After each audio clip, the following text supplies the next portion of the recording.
MWC Samsung का unpacked event launches जो यहाँ इंडिया में हो रहे हैं, वीवो का V15 Pro, एक shoot out that also with the Oppo K1। मैं आपको एक इनर सीक्रेट अंदर की बात बताता हूँ कि नॉर्मली जो सेल गुरु टीम है ना पूरी, हम लोग सब जितने लोग हैं, हम लोग पैनिक नहीं करते हैं। वी रियली प्राइड आवरसेल्फ कि कुछ भी हो जाए, जितना मर्जी हो जाए, जहाँ पे भी हो जाए, मोबाइल की दुनिया में अगर कुछ हो रहा है, we'll be able to bring it to you right here on the dot. लेकिन अब बहुत कुछ हो रहा है, मतलब इट्स ऑल हैपनिंग साइमल्टेनियसली, एक साथ हो रहा है सब कुछ। सैमसंग का अनपैक्ड इवेंट अभी हुआ, MWC ऑलमोस्ट शुरू होने वाला है और बहुत सारे लॉन्चेस हो रहे हैं यहाँ इंडिया में। तो यही है अंदर की बात, थोड़ा सा पैनिक है, will we be able to do it all. तो शो शुरू करते हैं, नो पैनिक, थोड़ा कामली शुरू करते हैं। Let's start. 10 साल पूरे होने पर सैमसंग लाया है 2 नए S10 और S10 Plus फोन।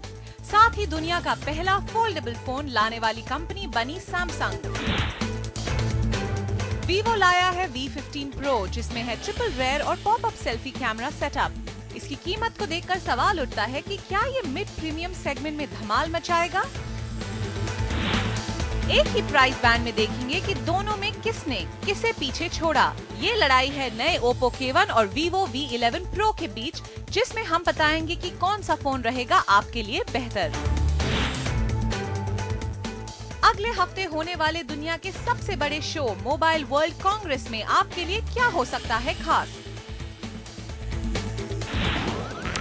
शुरू करते हैं विद सैमसंग अनपैक्ड इवेंट। ये हुआ सैन फ्रांसिस्को में और काफ़ी लोग सरप्राइज हो गए क्योंकि कुछ ही दिन है between this event and mobile world Congress जो होगा बार्सिलोना में। Ladies and gentlemen, welcome to Unpacked. With the Galaxy Fold, we're creating a new dimension for your phone. The next era of mobile innovation, even more amazing than the first. Thank you. Strategy मेरे हिसाब से काफ़ी अच्छी है क्योंकि look at all the things that they have shown out there. S10 और उसके variants हैं वहाँ पे, which of course was expected. Foldable phone, वहाँ से एक नया दौर शुरू होता है। आप सोचिए कि अगर आपका फ़ोन का जो स्क्रीन है उसको आप कर्व कर सकते हैं, बेंड कर सकते हैं, फोल्ड कर सकते हैं, तो जो फॉर्म फैक्टर, जो उसका आकार है, जो उसकी लुक है, वो अब कुछ भी हो सकती है। और यही शुरू हुआ सैमसंग के इस फोल्डेबल फ़ोन के साथ। हम सभी को लगा कि फोल्डेबल फोन महज एक फैंटेसी है या फिर मार्केटिंग स्टंट, लेकिन अब ये फीचर यहां मौजूद है सैमसंग गैलेक्सी फोल्ड में। और हम शर्त लगा सकते हैं कि आपका मौजूदा फोन खुद को डायनासोर महसूस कर रहा होगा। सैमसंग गैलेक्सी फोल्ड के लिए एक नई कैटेगरी की जरूरत है, जिसमें शानदार 7.3 इंच इंफिनिटी फ्लेक्स डिस्प्ले है, जो कवर डिस्प्ले के साथ एक कॉम्पैक्ट डिवाइस में फोल्ड हो जाती है। दरअसल इनमें 2 बैटरी हैं ताकि फोल्ड होने पर आपके हाथ में फिट आ जाए। हालांकि सैन फ्रांसिस्को में हुए अनपैक्ड इवेंट में गैलेक्सी फोल्ड की मुश्किल से झलक भर ही मिल सकी। हमने सुना कि इसकी कीमत $2000 है, जिसमें 12 GB रैम, एक 4380 mAh की बैटरी, 6 कैमरा, बैक पर 3, फ्रंट में 2 और कवर पर 1 हैरान करने वाले फीचर्स हैं। और सैमसंग गैलेक्सी के दूसरे स्टार अनपैक हुए S10, S10 Plus और S10e, जिन्हें बजट ऑप्शन कहा गया है। एक दूसरा शो स्टॉपर सैमसंग का ब्रांड न्यू 5G स्मार्टफोन है, जो 5G क्षमताओं जैसे 4K कॉलिंग, फास्ट डाउनलोड और कई दूसरी खूबियों से लैस है। बहुत सारे नए फोन में कई सारी नई बातें कॉमन हैं।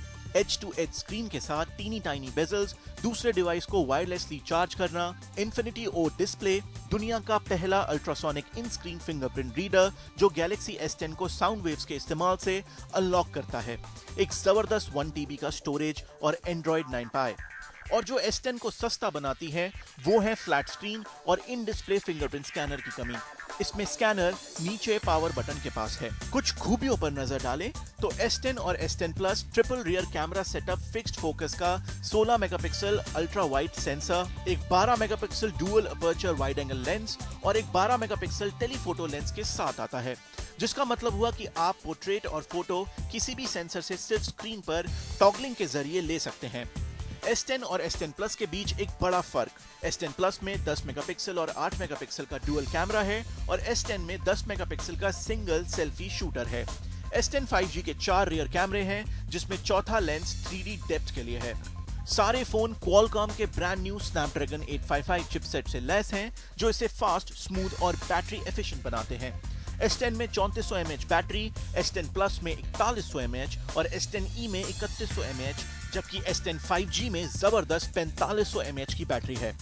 जहां S10 की शुरुआत करीब $900, S10 Plus करीब $1000 से शुरू होगा, S10 5G की कीमत $1000 से ज्यादा और S10e करीब $750 का है। वहीं जिसे लेकर सनसनी है वो फोल्डेबल फोन की कीमत करीब $2000 यानी 1,40,000 रुपए होगी। हमने कुछ नए वेरिएबल्स की भी झलक देखी। गैलेक्सी बड्स की कीमत करीब $130 और सैमसंग गैलेक्सी वॉच एक्टिव की कीमत करीब $200 है। हम सैमसंग के इन नए सितारों को जल्द ही आप तक सेल गुरु में लेकर आएंगे। अभी अपने गैलेक्सी के नए स्टार्स में सैमसंग कीमत और इनोवेशन दोनों मोर्चे पर हाई है और आगे आगे देखिए होता है क्या। और वहां से चलते हैं अपनी अगली टॉप स्टोरी, वीवो का V15 Pro। बहुत ही इंटरेस्टिंग फोन है वीवो, जैसे हम आपको काफी टाइम से बता रहे हैं। Every time they launch a phone, कुछ ना कुछ बहुत इनोवेटिव लेके आते हैं। They have become true innovation leaders. और V सीरीज में इन्होंने जो जो इनोवेशन डाल दी है वाज वेरी अनएक्सपेक्टेड। तो let's open the phone. 6GB 128GB variant है हमारे पास, द ब्लू वन। एंड पहली चीज जो आप देखेंगे straight away is of course the triple camera setup. Now in the V series, a triple camera setup with a main sensor at 48 megapixel in itself is, I think, innovation enough. Where, of course, the look is very nice. So I think the Oppos and Vivos have absolutely become masters of this. And then, इस price point में top feature जो next का था, उन्होंने वो डाल दिया इसमें, and that is, of course, this. I'm going to show it to you. The pop-up camera. ये एक बहुत ही powerful feature है, and it was part of their premium flagship phone. Bezels कम हो गए हैं, there is an in-display fingerprint scanner, so there is no notch. So if you put it all together, V series में ये सारे के सारे innovations डालना in itself is commendable. ये है हमारा review. AI के साथ ट्रिपल रियर कैमरा, इन डिस्प्ले फिंगरप्रिंट सेंसर, कभी ना परेशान करने वाला processor, popup star 32 megapixel popup selfie camera. इतनी सारी खूबियां तो सिर्फ 40,000 के फोन में ही मिलेंगी, लेकिन Vivo V15 Pro के लिए आपको इतने खर्च करने की जरूरत नहीं है। कलर की बात करें तो हम तमाम तरह की ब्लू देखते हैं, लेकिन यह टोपेज ब्लू उन सब में सबसे ज्यादा अट्रैक्ट करता है। डिजाइन में फोन स्लीक और प्रीमियम है। इसका इन डिस्प्ले फिंगरप्रिंट स्कैनर भी अच्छा काम करता है, जो पलक झपकने में ही फोन अनलॉक कर देता है। पकड़ने में फोन कंफर्टेबल है और इसके टॉप पर 3.5 mm का ऑडियो जैक दिया गया है। 6.39 इंच की फुल HD प्लस स्क्रीन है, जिसमें वीडियो देखने का अपना अलग ही आनंद है।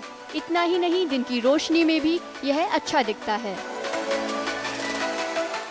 इस ब्लू ब्यूटी को चलाने के लिए इसमें Qualcomm का नया स्नैपड्रैगन 675 चिपसेट प्रोसेसर लगाया गया है। हालांकि हम इसे सबसे अच्छा प्रोसेसर नहीं कह सकते, लेकिन फिर भी इस प्रोसेसर से आपको बेहतरीन एक्सपीरियंस मिलता है। हमने इसमें गेमिंग और मल्टीटास्किंग ट्राई की और इसकी प्रोसेसिंग में कोई कमी नहीं दिखाई दी। Vivo V15 Pro में फन टच OS 9 है, जो Android 9 Pie पर चलता है। तो इस तरह आपको 30,000 के अंदर ही लेटेस्ट एंड्रॉइड अपडेट मिल रही है। हालांकि Vivo की इसके लिए तारीफ की जानी चाहिए, लेकिन हमें ये मानना होगा कि फन टच OS के साथ वह अनुभव नहीं मिल पाता जिसे हम डील ब्रेकर कह सकें। इस फोन के साथ आपको तमाम प्रीलोडेड एप्स भी मिलते हैं। बैटरी की बात करें तो इसमें सिर्फ 3700 mAh बैटरी है, जो आज सामान्य से हो चुके 4000 mAh से कम है। सावधानी से चलाने पर यह पूरे दिन बैकअप देती है, लेकिन अगर आप गेमिंग कर रहे हैं तो थोड़ी दिक्कत हो सकती है। सेल्फी के लिए पहचाने वाले इस फोन में 32 MB फ्रंट कैमरा है, जो आपको थोड़ी सी वाइट वॉश लेकिन बेहतरीन तस्वीर देता है। इससे फर्क नहीं पड़ता कि आप क्या करते हैं, लेकिन इतना कहा जा सकता है कि आप तस्वीर में पोर्सिलेन ब्यूटी से कम ना दिखेंगे। मैंने तमाम सेल्फी खींची और सब ने मुझे जितना संभव हो सकता था उतना खूबसूरत दिखाया। इसका पॉपअप मैकेनिज्म भी अच्छा काम करता है और यह Vivo Nex से तेज भी है। रियर कैमरे की बात करें तो इसमें ट्रिपल कैमरे दिए गए हैं, जिसमें एक 5 मेगापिक्सल डेप्थ सेंसिंग कैमरा है और दूसरा 8 मेगापिक्सल वाइड एंगल सेंसर है। वहीं तीसरा कैमरा 48 मेगापिक्सल प्राइमरी कैमरा है। इसके प्राइमरी कैमरे में लगा सोनी सेंसर आउटडोर में लाजवाब तस्वीरें लेने में मदद करता है। कीमतों कीमतों की बात करें तो ये कीमतें ही हैं जिसने वीवो को पॉप स्टार बना दिया। 6GB रैम वाले इस वीवो के V15 Pro के लिए आपको खर्च करने होंगे 28,990 रुपए। आप यही देखेंगे कि इनोवेशंस जो इंडस्ट्री ने कभी नहीं देखी हैं, इस कैटेगरी ने कभी नहीं देखी हैं, इस प्राइस पॉइंट पे कभी नहीं देखी हैं, वो हम सब इसके अंदर लाना चाहते थे। चाहे वो एक 32 मेगापिक्सल पॉपअप सेल्फी कैमरा है, या 675 का क्वालकॉम चिपसेट है, या बैटरी की बात करें, या ट्रिपल रेयर कैमरा की बात करें। ओवरऑल हम एक बहुत अच्छा पैकेज अपने कंज्यूमर्स को देना चाहते थे, एक बहुत अच्छे प्राइस पॉइंट पे। चमचमाते डिस्प्ले के साथ वीवो V15 Pro दिल जीतने वाला फोन है। अगर आप सोशल मीडिया पर तस्वीरें पोस्ट करने के शौकीन हैं तो इसका कैमरा सेटअप आपको दीवाना बना देगा। इसकी कीमत भी इसे एक अच्छा फोन बनाती है। और अंत में इसके पॉपअप सेल्फी कैमरा में वो जादू है जो युवाओं को अपनी ओर आकर्षित करेगा। चलते हैं एक बहुत ही इंटरेस्टिंग शूट आउट की ओर। नॉर्मली जब भी हम शूट आउट करते हैं, जो प्राइस पॉइंट्स होते हैं फ़ोन्स के, यहाँ फीचर सेट्स जो हैं उसके ऊपर हम लोग शूट आउट करते हैं। बेस्ट कैमरा या 2 कैमरा फ़ोन जो कि बहुत सिमिलर फीचर्स हैं, we try and find the best. इस बार कुछ अलग कर रहे हैं हम लोग। ओप्पो का K11 ऑलरेडी अगर आपके पास 15-16 हज़ार रुपए हैं तो we see that there is no better phone to buy right now in terms of specs and features. लेकिन अब हम कंपेयर कर रहे हैं with a phone that is actually much more expensive. उसकी थोड़ी सी प्राइस कम हुई है Vivo V11 Pro की, but we are going to compare Oppo K1 versus the V11 Pro। Vivo अपने पॉपअप कैमरा फीचर के साथ ले आया है V15 Pro। इसके in display fingerprint scanner feature ने भी इसे कुछ वक्त पहले अलग रखा था, लेकिन Oppo के K1 में भी इन डिस्प्ले फिंगरप्रिंट स्कैनर है और लगभग V15 Pro जैसी डिजाइन होने की वजह से अब बात मुकाबले पर आ गई है। आइए देखते हैं कैसे हैं ये दोनों फोन। इन फोन के डिजाइन की बात करें तो Vivo V11 Pro और Oppo K1 दोनों ग्रेडियंट डिजाइन की खूबी रखते हैं, लेकिन फिनिशिंग के मामले में Vivo V11 Pro ज्यादा बेहतर है। दोनों फोन्स का स्क्रीन साइज लगभग एक जैसा है, अंतर बस इतना है कि Oppo K1 में AMOLED स्क्रीन है, वहीं Vivo V11 Pro के स्क्रीन में नॉच नहीं है और इसे हॉलो फुल व्यू डिस्प्ले का नाम दिया गया है। Oppo K1 का डिस्प्ले शानदार है और इसके कलर्स भी शार्प हैं। परफॉर्मेंस के मामले में दोनों ही फोन्स में Snapdragon 660 चिपसेट है। तो आखिर क्या है जो इन दोनों फोन्स में सबसे बड़ा अंतर है? वो है इनकी कीमत। Oppo K1 के 4GB रैम वाले वेरिएंट की कीमत 16,990 रुपए है, जबकि 6GB रैम वाले Vivo V11 Pro की कीमत 23,990 रुपए। लेकिन क्या सिर्फ 7,000 रुपए का अंतर Oppo K1 की तरफ ध्यान खींचता है? आइए देखते हैं इन फोन में क्या क्या फीचर्स हैं। बैटरी के मामले में Oppo K1 बेहतर है क्योंकि इसमें 3600 mAh बैटरी है, वहीं Vivo V11 Pro में 3400 mAh बैटरी होने की वजह से ये थोड़ा पीछे है। अब बात करते हैं ऑप्टिक्स की। K1 में 16 और 2 मेगापिक्सल का डुअल बैक कैमरा है, जबकि Vivo V11 Pro में 12 और 5 मेगापिक्सल का बैक कैमरा। जाहिर सी बात है Oppo K1 में खींची तस्वीरें ज्यादा बेहतर रही, साथ ही कलर्स और डेप्थ भी शानदार रहे। फ्रंट कैमरा की बात करें तो दोनों में 25 मेगापिक्सल का फ्रंट कैमरा है। जब Vivo V11 Pro लॉन्च हुआ था तो ये खूबी इस फोन की कुछ बेहतरीन खूबियों में से एक थी, लेकिन अब ये उतनी खास खूबी नहीं है। इन दोनों फोन्स का इन डिस्प्ले फिंगरप्रिंट स्कैनर तेजी से काम करता है, यानी कुल मिलाकर ये काफी अच्छा है। दोनों फोन के UI में थोड़ा अंतर जरूर है। Oppo K1 में कलर OS 5.2 है, जबकि Vivo V11 Pro में Fun Touch OS Skin है। कलर OS में कुछ नए फीचर्स हैं, लेकिन Fun Touch OS ज्यादा बेहतर है। और अब सेल गुरु की राय। Vivo V11 Pro जब इन डिस्प्ले फिंगरप्रिंट स्कैनर के साथ लॉन्च हुआ था तो ये सबसे ज्यादा इनोवेटिव फोन था, लेकिन Oppo K1 के आने के बाद Vivo V11 Pro से ये ताज छिन गया और बाजी Oppo K1 ने मार ली। कीमत और परफॉर्मेंस दोनों ही मामलों में Oppo K1 आगे है। अच्छी बैटरी लाइफ और बेहतरीन ऑप्टिक्स के साथ Oppo K1 ही विजेता है।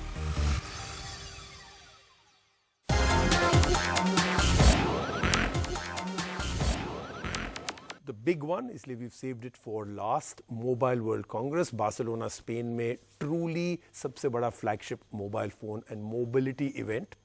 यहाँ पे आपको सब कुछ पता चल जाता है कि अगले साल क्या टेक्नोलॉजी, क्या इनोवेशंस, क्या ब्रांड्स और क्या फीचर्स विल एब्सोल्युटली डोमिनेट। तो हम लोग कर रहे हैं expectations from MWC। Here it is. अगले हफ्ते से शुरू होने वाले दुनिया के सबसे बड़े mobile show mobile world Congress 2019 के लिए स्टेज सज चुका है। आइए देखते हैं कि इस बार क्या खास रहेगा। मोबाइल वर्ल्ड कांग्रेस 2019 के एक हफ्ते पहले ही सैमसंग अपना पावर पैक पंच दिखा चुका है, लेकिन फिर भी ये देखना दिलचस्प होगा कि क्या सैमसंग इस शो में अपने S10 को इस साल की मोबाइल वर्ल्ड कांग्रेस में लॉन्च करेगा। इस बार की मोबाइल वर्ल्ड कांग्रेस में सोनी एक्सपीरिया XZ4 के लॉन्च होने की संभावना है। इस फोन की क्या क्या विशेषताएं होंगी ये तो लॉन्चिंग के बाद पता चलेगा, लेकिन कहा जा रहा है कि ना तो इसमें नॉच है और ना ही कोई बेजल्स।